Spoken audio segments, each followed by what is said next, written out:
neuromusculares de INEVA y del Hospital Zonal General de Agudos, Dr. Iratibia.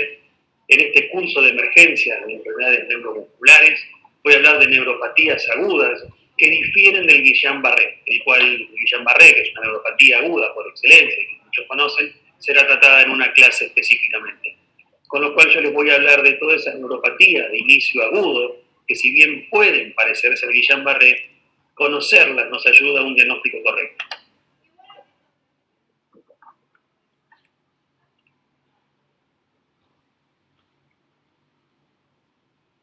Las neuropatías agudas, claro, acá no Guillain-Barré, porque como verán falta, pero lo pongo en el centro de este cuadro, que son aquellas como por ejemplo la neuropatía asociada a vasculitis, que también se presentan en forma aguda, la neuropatía asociada a diabetes, que se presentan en forma aguda muchas de ellas, las neuropatías asociadas a porfirias y otras neuropatías agudas que pueden aparecer por múltiples enfermedades que por lo extremadamente infrecuente no voy a hablar, pero todas ellas giran en torno al diagnóstico de Guillain-Barré porque se parecen mucho en el inicio, pero que cuando uno pone el énfasis en darse cuenta de que puede no ser un Guillain-Barré, conocer estas enfermedades ayuda a un mejor diagnóstico y un mejor tratamiento.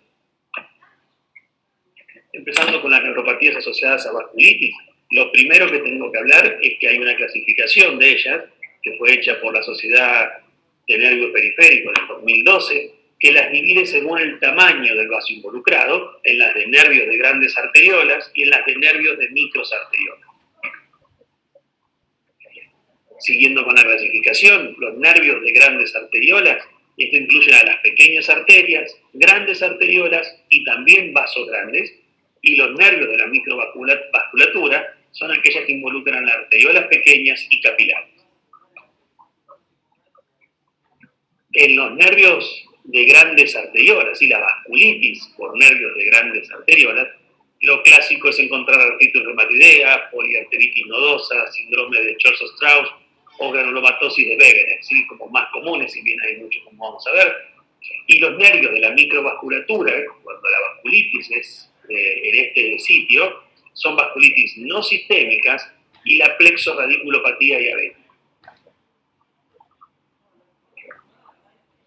No vamos a extendernos en todas las causas, pero esto es una clasificación de las vasculitis asociadas con neuropatía, como verán es muy extensa y uno la tiene que tener simplemente anotada o cuando las charlas son presenciales, y en este momento también lo podemos hacer, uno es cuando toma la foto de esta diapositiva para después acordarse y cuando uno tiene un paciente con una posible vasculitis puede buscar acá cuál se acerca más al diagnóstico correcto. ¿Cuál es la forma común de presentación de las neuropatías asociadas a vasculitis? El inicio agudo, estamos hablando de neuropatías agudas, el inicio es agudo o subagudo en algunos casos. Algo importante y que nos tiene que siempre hacer pensar y dudar de un Guillain-Barré, ya que lo vamos a nombrar bastante, es el dolor. Es el dolor importante, agudo, o la debilidad, todo junto, uno de esos Guillain-Barré lo va dejando para un lado. El compromiso tanto motor como sensitivo, y la forma también de presentación. La neuropatía por vasculitis se presenta clásicamente como la mononeuropatía múltiple, es decir, afectación de un nervio en un brazo, otro nervio en una pierna, o sea, la combinación. Son muchas neuropatías, pero combinadas. La afectación de nervios craneales, sí, aislados, que es bastante más clásico en la granulomatosis de Wegener. Las mononeuritis, por ejemplo, por infarto del nervio peroneo, ¿sí? En el cual da solamente una mononeuritis, pero asociado con otros síntomas como el dolor, o los síntomas propios de la vasculitis sistémica o no sistémica, y más el antecedente, a uno lo hace pensar que está frente a un cuadro de una neuropatía aguda, en el cual tengo que pensar de que puede ser la causa la vasculitis. El electrodiagnóstico, ¿sí? El electrocardiograma con velocidad de conducción, es el diagnóstico, o sea, el método diagnóstico que nos va a permitir más cerca llegar al diagnóstico de vasculitis ante la sospecha. Fíjense que hay un daño axonal que involucra fibras motoras y sensitivas, que tiene distribución multifocal, ¿sí? Puede estar en múltiples lados del nervio, que es asimétrico, que no es longitud dependiente, configurando lo que es una neuropatía axonal. ¿Sí? La vasculitis, el patrón de electromiografía de neuropatía, es axonal. Que un 52% de los pacientes que ya tienen diagnóstico de vasculitis van a tener neuropatía, ¿sí? Tanto normalmente es aguda, ¿sí? Pero puede también tenerla crónica o reagudizar esa neuropatía crónica aguda, que 50% son asimétricas, que hay un 27% de las neuropatías que son múltiples, ¿sí? Que tienen neuropatías múltiples, y un 12% se presentan como mononeuropatía axonal, como habíamos hablado, por ejemplo, del nervio peroneo aislado.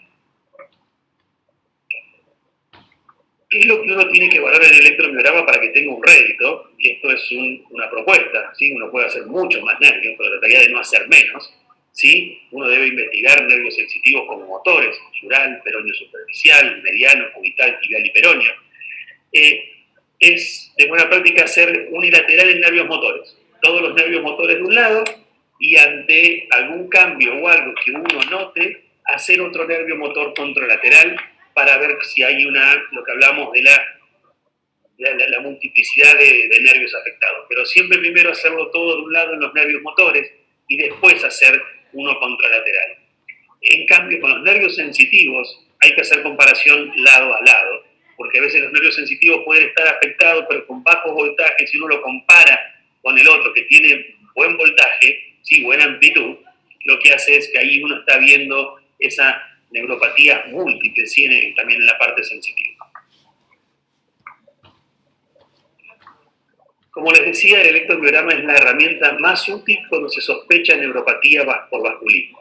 Y el diagnóstico de la vasculitis depende de la sospecha clínica. O sea, un electromiograma bien realizado, pero sin sospecha clínica, no tiene sentido. Y un electromiograma donde se sospecha la clínica y el electromiograma mal hecho tampoco tiene sentido. Entonces, el electromiograma es la base del diagnóstico de la vasculitis. Si bien uno después hay recomendaciones, hay consenso de recomendaciones de qué pedir, normalmente ante un paciente con neuropatía aguda asociada a una vasculitis o que sospeche una vasculitis con un electromiograma positivo, uno tiene que también ampliar su horizonte y hacer un tratamiento multidisciplinario donde quizás muchos estudios los pida el reumatólogo o el hematólogo, pero uno acá, como ven en esta gráfica, puede ver todo lo que uno puede pedir, ¿sí? Desde factores reumatoideos, test de tolerancia a la glucosa, los test en orina, muchísimas cosas, anticuerpos, pero yo siempre recomiendo que uno puede pedir una base de esto, pero que ante la duda y como el tratamiento de estas neuropatías va a ser el de la vasculitis, ya tiene que estar en contacto con alguien que tenga experiencia con el tratamiento de la vasculitis sistémica. ¿Cuál es el tratamiento? Como decían, dos formas de hacerlo. Primero, es la inducción.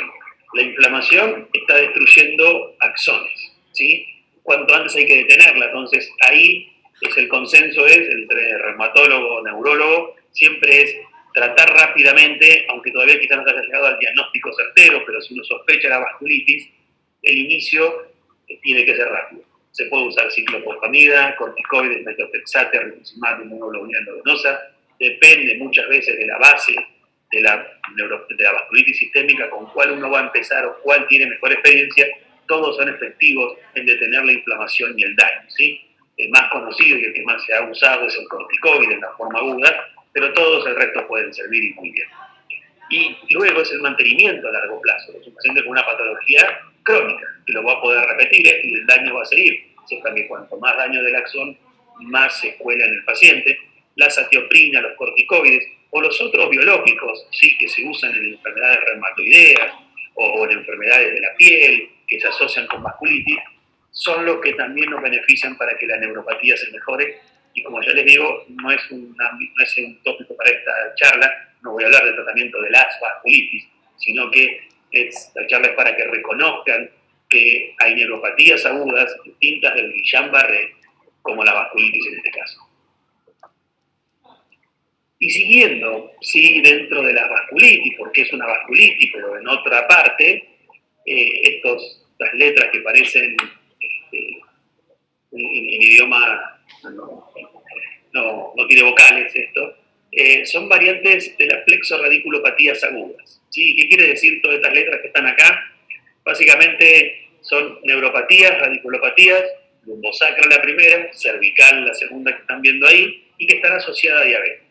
Y después tenemos una neuropatía, radiculopatía lumbosacra, no asociada a la diabetes. ¿Sí? Esto lo conocemos de hace mucho, son muy poco reconocidas porque no se la conoce, entonces es importante que esta parte, en estas neuropatías agudas dolorosas, reconozcan esta entidad.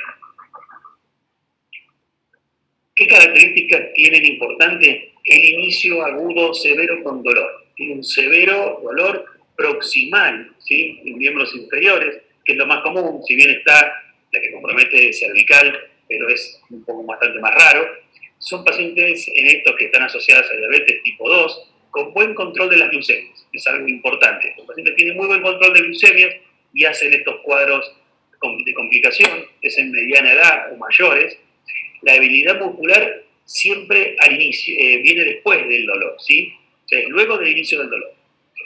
Y puede tener síntomas autonómicos, también estas son cosas que uno ahí son como banderas rojas que aparecen acá, que es decir, debilidad muscular más dolor, vasculitis, sí, pero cuando empezó, antes, después, cuando uno lo va viendo, tiene síntomas autonómicos, proximal, piensen en las flexorradiculopatías. Y yo les decía, ¿dónde está el daño de esto? Estas son de los nervios de la microvasculatura, son vasculitis de la microvasculatura. ¿Qué vamos a encontrar en estas variantes de flexorradiculopatías agudas? En el electromiograma es axonal, siempre piensen que todas las vasculitis dan un compromiso axonal, ¿sí? Con denervación en pares espinales, ¿sí? En paraespinal. Esto es importante que uno lo pueda testear con una aguja en paraespinales porque le puede ayudar en el diagnóstico, ¿sí? Sepan que estas son neuropatías proximales y que quizás cuando nosotros hagamos estudios distales en miembros inferiores nos encontremos con cierta normalidad.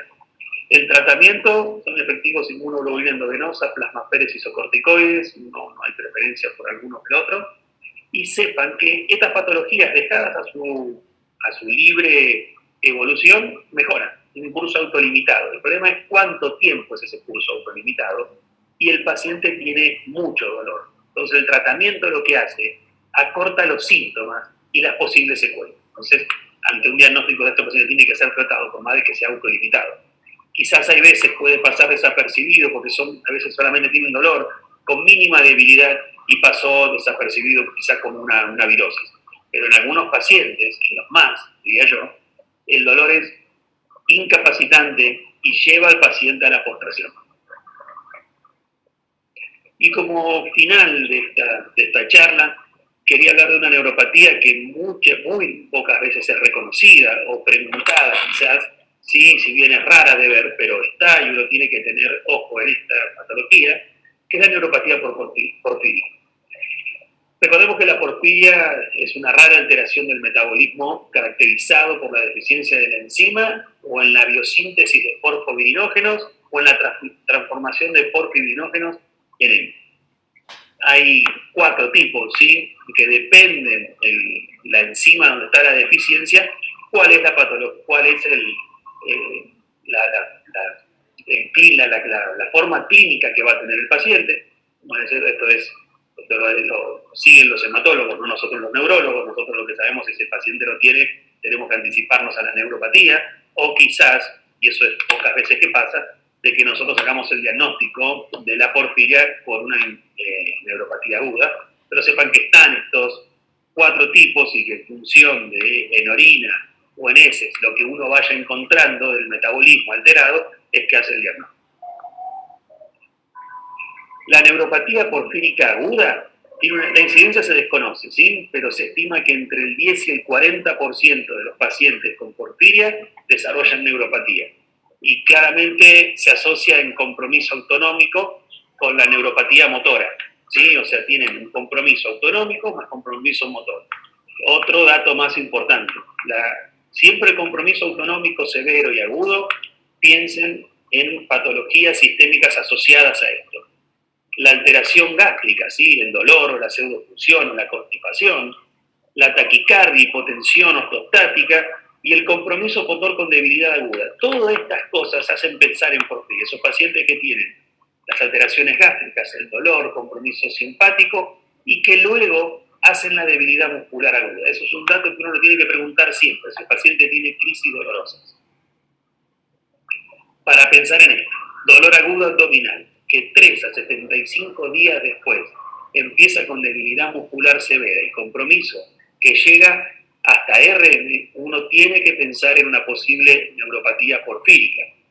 Obviamente que los pacientes, si uno piensa en debilidad muscular severa, compromiso respiratorio, va a pensar en Guillain-Barré. Es probable que estos pacientes ingresen al tratamiento para Guillain-Barré con inmunoglobulina, con corticoides, con plasmaférez, y si no mejoren, y quizás no se haya preguntado si el paciente previo a esto había tenido compromiso de pseudoobstrucciones, de dolor abdominal, incluso de cambios psiquiátricos. La neuropatía, la porfiria, se asocia con trastornos psiquiátricos y trastornos en piel. Entonces, uno tiene que estar presente esas cosas, preguntarlas cuando hay muchas veces no cierra muy bien el caso en un Guillain-Barré, por ejemplo.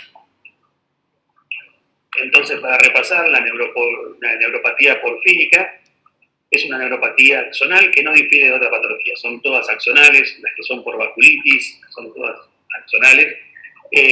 Con el diagnóstico previo, el diagnóstico de la neuropatía es claro y sencillo. Si un paciente tiene porfiria diagnosticada y hace un cuadro agudo, bueno, es más sencillo.